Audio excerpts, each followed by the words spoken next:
ભાવનગર જિલ્લાના વલભીપુર ગામે સર્પદંશને કારણે મહિલાનું મૃત્યુ નિપજ્યું।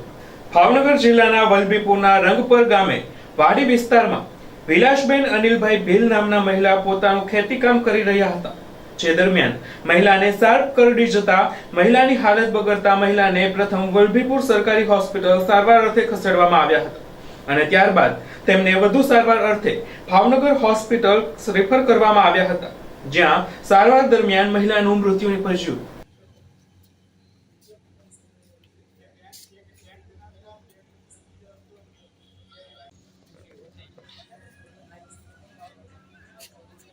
ના બેહી જાઓ કાકા ભાઈ।